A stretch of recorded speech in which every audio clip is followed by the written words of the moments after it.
Hi, and welcome to Faith Talks, a discussion program that discusses God, faith, and how that relates to life today. In this program, we'll be looking at men and health. Are men really interested in health?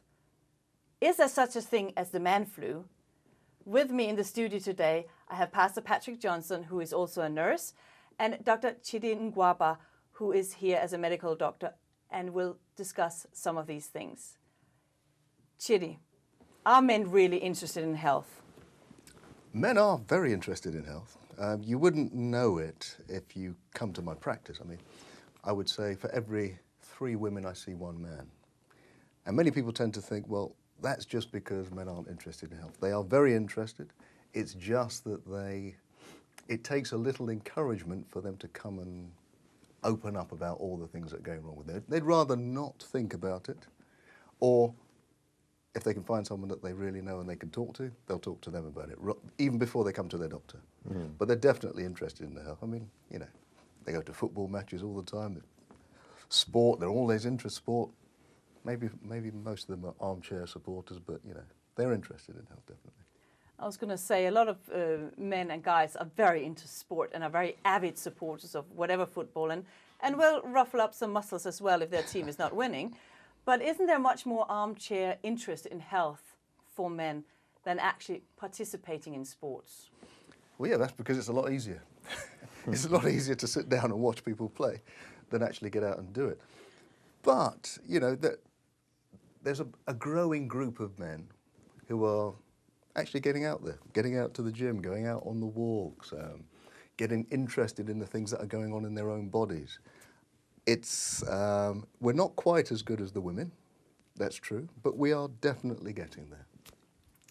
Patrick, what do you feel? You know, you as a pastor, you know, that is a desk job, a quiet job. I mean, it's not necessarily a physical job. Are the men that you meet who don't come to the surgery, are they interested in health, do you think? I think in general, yeah, we are. If I think about my own self, because I have such a desk job, I got to make sure that I do something physical just to drain the blood out of my brain for a little while and just, you know, feel like I'm alive a little bit. So yeah, I think men generally are interested, but we don't go around talking so much about our health necessarily. You know, we'll go to the gym together. We may go and do some stuff together, but we're not going to start talking about our issues necessarily straight up.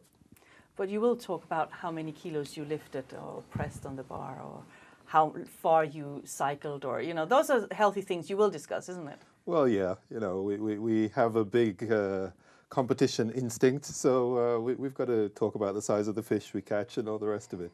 That is something we do tend to do. When as a woman, I was just trying to find out what are men's interests in health. And every time I see a men's health magazine, it's all about muscle building, you know, from fat to abs. And it's all about strength and that 6-pack and not the one you drink. Exactly. But I never see anything about dieting. Yeah. And you cannot open a women's magazine without it being about a diet of some form. Well, Why is that, do you think? Well, you're right. You look at any men's health mag, the first thing you're going to look at is how do you get the 6-pack? Well, it's the 8-pack now. Did you know that? Oh, really? There's a new 8-pack. You know, how can you try and get the 8-pack, build muscle quickly? In fact, it's more about putting bulk on. We tend to talk an awful lot about that. Whereas in women, it's how can you look slimmer? And they have the pictures of the lady who used to look like this and now she looks like that. But for us, it's all about, it's the masculine macho type. It's putting muscle on. How do you do it? That seems to be the extent or the main focus of men's health. But actually, even now, you look at some of the magazines, they are starting to talk about, well, what sort of diet must you have to get that sort of physique? That's the aim of the diet. Is it? I was just wondering, because I remember seeing posters that say, real men eat vegetables too. Yeah. You know, we're always interested in the protein, and we've got to. Is that what you're seeing? That we're tending to become a little bit more balanced in our diets? In fact, it's interesting. There's one magazine I used to read an awful lot myself 10 years ago, and I remember an article. It would say, in order to be healthy, it's a meat and potatoes diet. Meat and potatoes. That same magazine now is recommending a vegetarian diet. So things have changed even in the journalism world. They're waking up to that. But I also would say that you talk about the superficial. Yes. About the image orientated. And I don't think that any woman would be upset to have a man who has a nice six-pack, who is fit. Exactly. Just as well as I don't think a man would be upset to have a wife that is nice and good looking. Sure. And, it seems that health becomes targeted at that superficial level, being it male and female, even though it does kind of live out in difference, like muscles or slimness. Yes.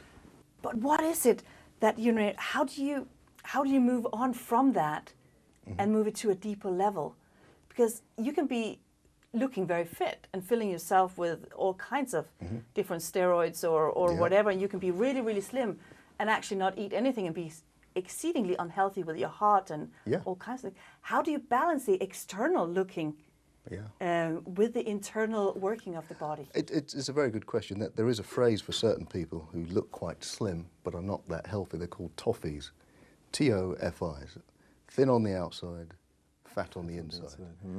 So you look thin, but inside all your organs are covered with fat because your diet is pretty lousy. Now, what we would say is it's better to start from the inside.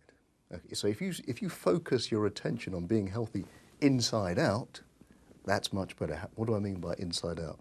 Well, start thinking about, well, how can I keep my blood pressure down?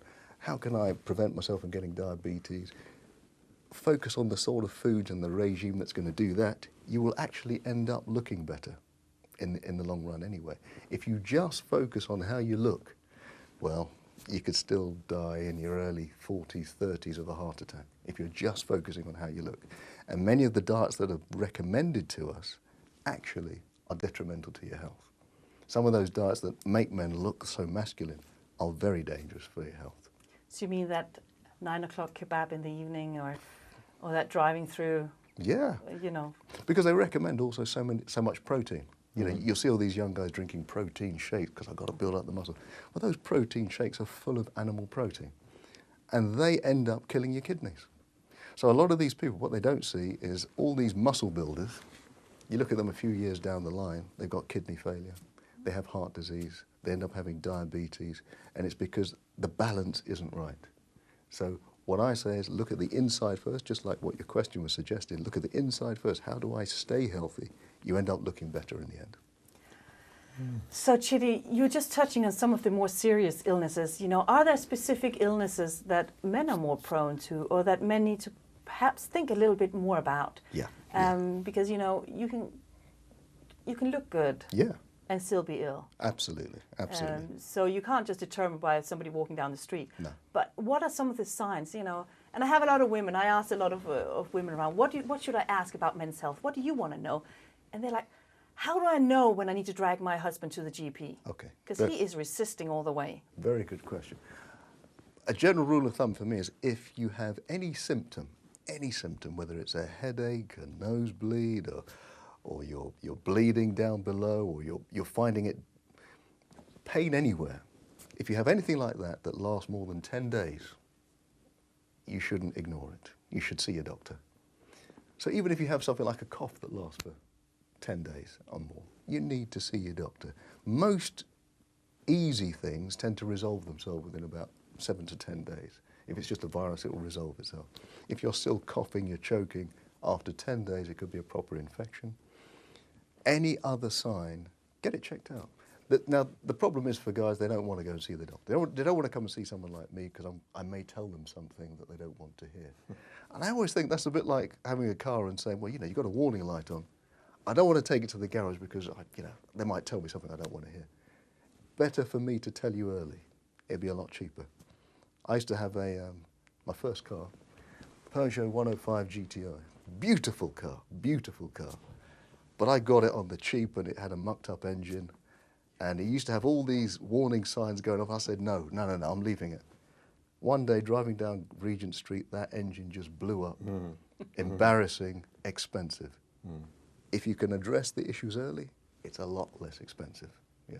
So that's the advice for everybody. But doctor, I don't want to go to the doctor. Yeah. And I think, we just seen a research coming out on the BBC here recently that showed that 1/3 of Britons are actually scared of going to the doctor. Yeah. For the only reason they don't want to waste the GP's time. Yeah, that's very so kind. as a nation, we are scared of going to the doctor, much so than our European neighbours. And if you're telling me that men are even more hesitant to go, then what chance do we have of getting men healthy? It's a good point. There are different types of patients. There are some patients who will go to the doctor at a drop of a hat. We don't need to see those people. The people who we really need to see are those who just do not want to go. They don't want to trouble us. They don't want to make any hassle. I would say just treat it like an MOT even. You know, once a year, get yourself checked out. Whether you're feeling well or not, just treat it like that. You take your car in all the time for an MOT, just for a certificate of fitness. Do that for yourself. Check your blood pressure, check your blood glucose. Let's get someone to listen to your heart. It's just a maintenance. Think about it as a maintenance. Men can relate to that. Yeah, that's true. Although I had an experience where I did go for one of these MOTs at a certain health institute, and then came to my GP with the results, and he said, "Oh, it's just a waste of time. You shouldn't bother with that." So that didn't really help. You can always change your GP. But I hear you, and I kind of like the analogy because we do that with our cars. Exactly, Definitely, yeah. If you want the thing to run properly, you got to make sure it gets proper service, etc. So that's not bad. So what do you think, when you look at some of the big health scares for men? Yeah. We know some of the ones for women. Sure. We're not talking about that today. Sure. What are some of the big things that men tend to ignore, but also some of the things that men need to be aware of? You're talking about the pain for 10 days, but you also know that most people won't go with a cough for 10 days. Yeah. And you can also be scaremongering of what's going on. We have the internet available. You can do your own diagnosis on the internet, kind of. That's dangerous. Yeah. So I shouldn't do that on the internet? Is that what you're saying? I think the internet is a wonderful tool, but you need to go to some reputable sites, World Health Organization, Choices on the NHS. Those are great sites to go to get some information. But, I have people come to me in the surgery with reams of paper that they printed off from the internet. Doctor, this is what I think I've got, It doesn't even exist anymore, this illness has been extinct for so long. So just be careful. But if you're asking me what are some of the main problems that men should look out for, well, the big ones are heart disease. And a lot of these things are silent, but they do have certain symptoms to them. If you're constantly getting headaches, getting those kind of pressure headaches, especially when you bend down, you feel it even worse. You're getting palpitations in your chest. Those sort of things we need to check out, because it could be that you're building up a lot of heart disease, which may shoot your blood pressure up, lead to heart attacks, strokes, whatever. And one other thing that's specific for men is obviously prostate problems. If you're having difficulty in passing water, or you have any blood in it, or it's painful to pass water, those sort of symptoms, you need to see your doctor. If at any time you see blood in your urine, especially if it's painless, you must see your doctor immediately. Those are not things that need to be that you should wait around for. You need to go and see your doctor urgently. And I've been seeing actually they have been advertising this on the TV lately. Yes. A guy with a sledgehammer and a walnut, I think it is. Right. Saying we need to crack cancer. Good. Because he was talking about this kind of cancer. Yeah. And we got to hit it on the head, and using a sledgehammer to do that. So you're also then suggesting perhaps that the way that the health campaigns are targeting, are informing the general population about various men's health issues, needs to be maybe a little bit more aggressive to catch attention? Possibly, I thought it was very well done because he had the walnut and said this is about the size of your prostate, and then he talks about one of the biggest killers for men being cancer, and it was quite it grabbed my attention, let's put it that way. So I think that was pretty worthwhile. Yeah. So I noticed, Chidi, that you didn't mention the man flu as one of the big things you should be looking out for. we got to talk about the man flu because, Yes. seriously. Man flu, does it exist? Really? Does it exist? Of course it does. Nuh-uh, I don't believe it does Right. exist. I think men are just wuss, you know. What, you know what? You're both right in a way. You're both right. I'm being the diplomat here. You're both right. Recent evidence shows that men have an awful lot of pain receptors in their brain. So when you have something like the flu, men have more pain receptors. So if we have the same flu, you and I'm going to feel it an awful lot worse than you. Now maybe that's part scientific now. Yeah, maybe that's part of our makeup. You know, women have children; they go through an awful lot of pain. You know, if they had so many receptors, it would be unbearable life. So we have a lot more pain receptors. So man flu does actually exist. We do suffer more in flu than women.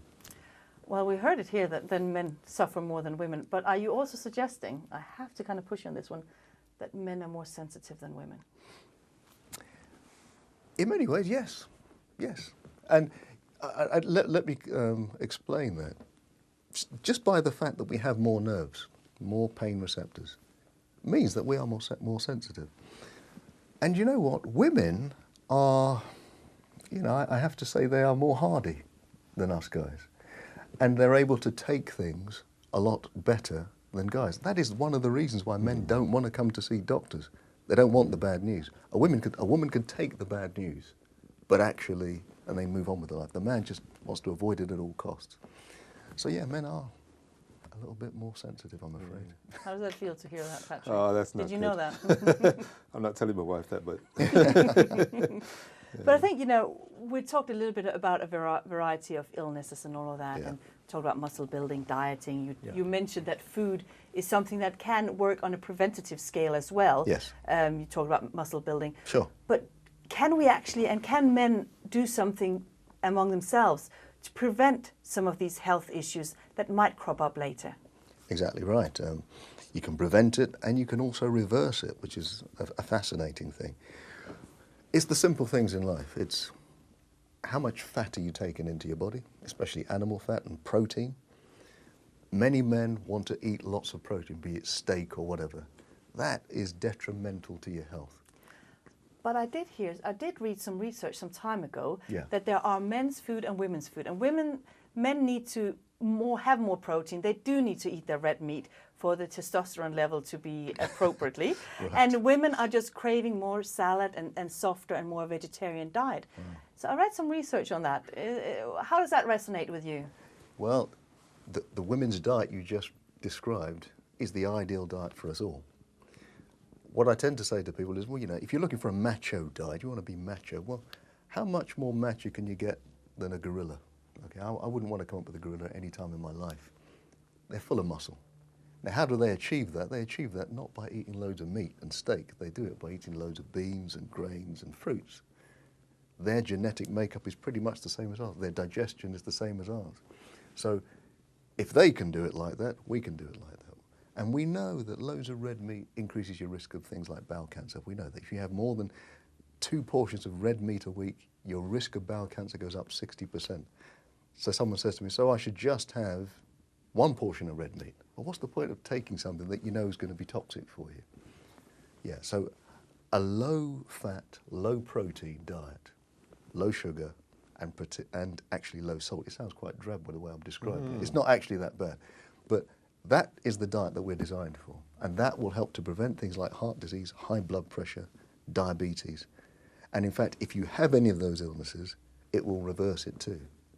And the latest evidence shows us that if you have an early diagnosis of prostate cancer and you change to that sort of diet, you can actually reverse it. I mean, that is quite miraculous.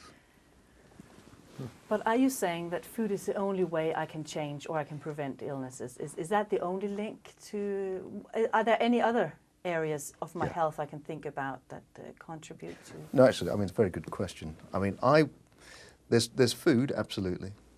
There's exercise. There is stress management. Those 3 things are really the keys.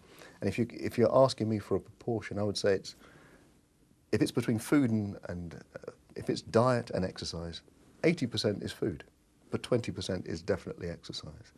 But you can eat the finest food, you can do all the exercise you want, but if you're stressed out of your head, you can still become unwell. You still get cancer, you still get heart disease. So it's how do we cope with the stresses of life? How do we do that? That is a key.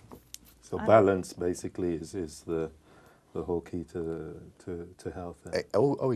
Exactly. Balance. You know, we're talking here on a Christian program, we're talking here on a faith program about health. Yes. Now, why would we bother to, why do you think that health is important also for your faith? And is it important for other than your physiological well-being? I mean, does health have an impact on other aspects of your life? What do you think, Patrick? Well, there are certain parts of the Bible that tell us that our bodies are temples of God. They're God's temple. And so we should look after our bodies well. If I think that my body is a temple for God's Spirit to live in, then I should be looking after that as well as I can. I think if we are in good physical health, that helps us to be mentally more aware of spiritual aspects of our lives. If you think about just Jesus, he would often be healing and helping people with the physical, get that in place before being able to speak to them. Yes. So I think it's a very important ingredient in our Yes. lives. And I always like, what Lincoln said. Lincoln said, it's not just about the years in your life, it's about the life in your years. Health is about giving your body the optimum, the absolute optimum environment in which you can go through your life. It's a lot happier, it's a lot more pleasurable to go through life healthy. Being able to walk, being able to talk, being able to do everything you want to do, keeping yourself mentally and physically fit. So health is related then to our spirituality. Because if you are unhealthy, it's difficult to have any kind of relationship, let alone your relationship with God. At the same time, a lot of people say that those who are struggling with health issues and illnesses, that actually brings them closer to God. Yeah. Pastor? Yeah, whether I would say that it brings you closer to God or you're able to at least find God in the difficulties, okay, that can be a matter of debate. I wouldn't say aim for bad health so that you can get close to God, because I don't think that's the way it works. But there's no doubt about it. If you don't have to be thinking about the pain in your back or any other illnesses that you have, you're able to, I feel, communicate with God a lot easier about stuff. Plus, I think part of the journey with God is to help us to focus away from ourselves. And if bad health makes you focus on yourself, that can help you to perhaps be focusing on someone else. Yeah, and I think that's a key thing. Being in good health helps you to be of service. It's easier to be of service when your body is healthy and your mind is healthy. Yeah. Okay, so it's not, you're right, it's not just about us, it's about the service that we have to do. Yeah. And you want a nice running motor to do the job, not one that you always have to be fixing and mending. Yeah. So how do we get that nice motor running? Yeah, I think, we've talked a little bit about diet, which is wonderful, but the one thing that we do tend to forget about is the stress management. How do you deal with the stresses and problems of life? Well, that has to be spending a bit of time with God, letting God take control. And if God does take control, he looks after not just your mind and your spirit, but also your body. A lot of the things we've just talked about are things that have been written in the book of Genesis. That's what they were eating, the fruit, the vegetables. If we get close to God, he will take us on a path that leads to health, without question. And I think, to just add to that, God created us with a kind of rhythm of rest and work. Sure. And I think that's one of the things that comes in when you get to know God, that he brings rest to your life, and that is a very strong health principle. Yeah. Knowing how and when to rest. I think that helps us generally in life altogether. Well, I want to say thank you very much, Chidi, for coming in today, and to you as well, Patrick, for joining us, as we've just been discussing some interesting aspects of men and health. And I've definitely learned a thing or two about the man flu, if not anything else, and that I should have more sympathy with my husband next time he's ill. But thank you for raising some of those very key health important things in men's life. And thank you to you for joining us here on Faith Talks. Why don't you join us in the conversation either on Facebook or send us an email. It's been my privilege to be with you here today. Thank you for watching and stay healthy.